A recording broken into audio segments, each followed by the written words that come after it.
Jon Isasa, Eibar txirrindulari taldeko kirol zuzendaria, denboraldi berria abiatzen ari zarete gaur Zumaian, eta beti bezala txirrindulariak formatze horretan helburu berriak seguru planteatuko dituzuela aurten. Bai ez, lehen azkeneko urte hauekin konpartuta, ikusten genuen ekipo gaztia ginela, txirrindulari oso gaztia genitula, baino baitare faltatzea egula igual pixka esperientzi puntu hori ez. Eta urten, intxugu un pare bat fitxaje esperientzi gehiokin, pentsatzen dugu nahiko nasketa hona dela ez. Txirrindulari gazte asko, minio esperientzi puntu horrekin baitare ondo evoluzionatzeko temporadan zehar.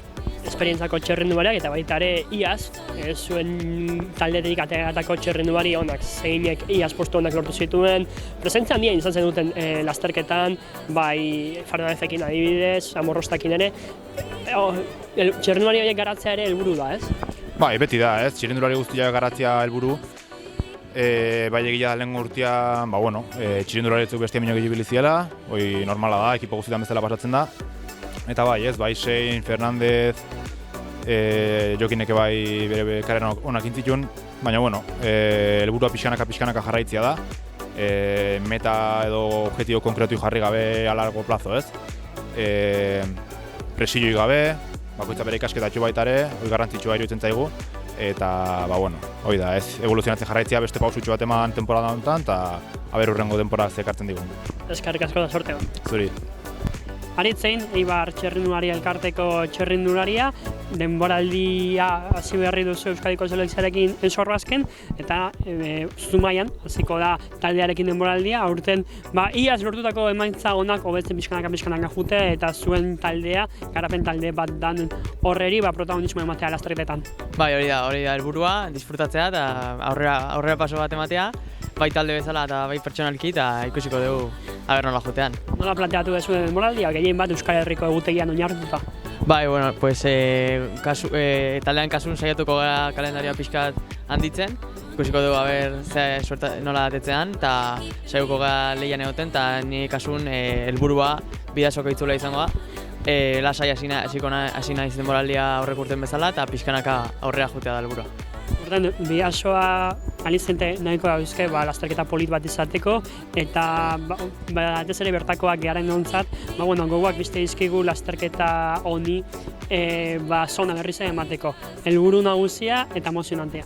Hoi da, bai, azkenen etxeko lasterketa da, eta oso berezia izango da, eta asko disfrutako dut. Eta taldea nola ikusten duzu, oinarrizko talde bat, garatzen ari dian taldea, baina dagoeneko zurekin eta Beñat Fernandezekin eta beste txirrindularirekin pausoak ematen ari dana. Bai, hori da, nik uste talde polita daukagula, txirrindulari pare bat bigarren urtea izango da, eta esan duzun bezala, Beñat Fernandez eta beste txirrindulari batzuk, nik uste zer esan emango dutela.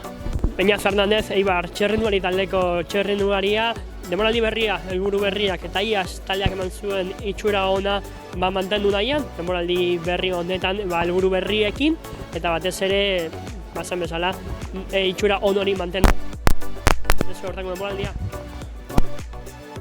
Ezatzen bezala aurreko urtean nahiko itxura polita eman genuen, ez genuen pertsonalki genuen asko disfrutatzeik euki, baina aurten hori. Helburu bezala pertsonalki disfrutatzea eta talde honetan oinarrizko taldea izan dare, beti iaz behintzat lortu zen duten aurrean ibiltzea eta protagonista izatea zenbait karreretan. Nik uste aurreko urtean demostratu nula hori, igual ez gara ere ez da talde bat karrera irabazteko eta aldiro, baina demostratu nula aurreko urtean ari ginela ibili, eta nik uste aurten ere hori izango da helburua, berre ze alde hori. Sortean. Eskerrik asko.